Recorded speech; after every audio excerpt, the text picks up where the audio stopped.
Hey guys, this is the LEGO Journal, back again with LEGO Transformers MegaTrain.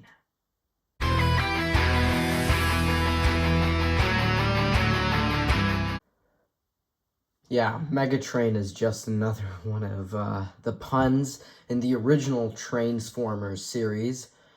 So, I tried to reimagine it as Diesel, but with a mutated version of Diesel. Somewhat of a Diesel 10 sort of type. You can see that here with his huge arm. Very overstated proportions, basically. So, like, as intimidating as he looks, he is actually pretty intimidating and does have the features you'd probably recognize. So, first of all, his arm actually does move, and it does have a little bit of a claw. And what you can do is you can take OpThomas Prime, and you can just clip Prime in, hopefully through one of the sidebars. And you can see that here, MegaTrain can actually carry Thomas around. So that's pretty interesting, honestly. Here's a size comparison between Birdie the Bus and MegaTrain. So you can see MegaTrain's pretty big. He also has a very overstated arm compared to Birdie, which just makes him a little bit more intimidating compared to other characters. And of course, here is OpThomas Prime, and I cannot tell you how good it feels after 2 months of hard work to see these two people or these two trains together. It just feels so good, and both of them are very, very well designed, in my opinion, so far throughout my entire channel. And this is my favorite Prime so far, and this is my favorite MegaTrain, I guess. So, if we get into the comparisons, though, we'll see that MegaTrain is actually much fatter, or I should say larger, at the arm. But then when we look at the proportions in the body, Thomas is actually a lot more chubbier, which makes them both pretty evenly matched in the mass you see. Of course, Diesel is just a little bit shorter in robot mode, but we'll get to that. With all that said, it's time to transform.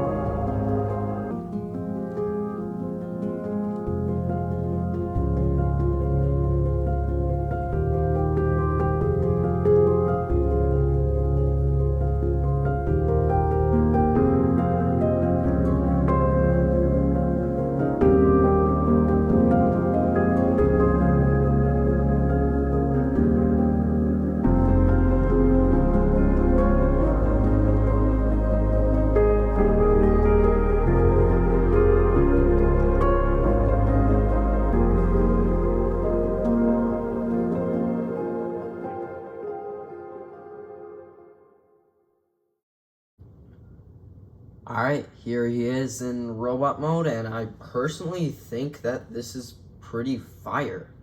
It looks awesome, and it's definitely a little bit chubby, but he does squeak. I don't know if you guys can hear that, but that's pretty cool. I think, metal scraping against another metal floor. And an interesting thing about him is that one of his arms, sorry, this guy has very bad balance. One of his arms is very, very muscular and strong, and the other one is very long, but somewhat thin. And he looks short, but he's so wide that you can literally fit 1.5 OpThomas Primes in this gap. And when you compare OpThomas Prime and MegaTrain, it really looks like they have a match. And that's what I really love about these two being together.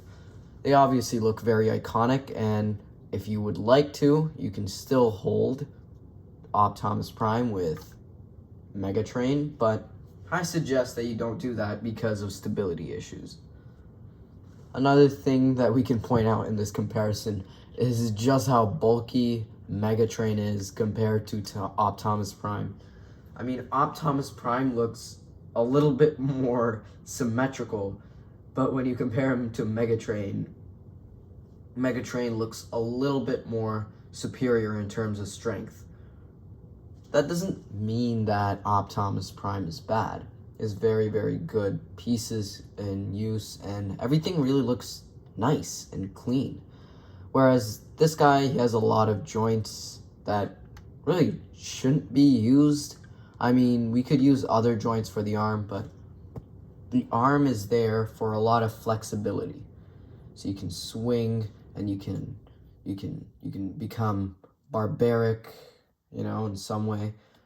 And when you put MegaTrain in this form, this takes a little bit of time to balance, not too hard.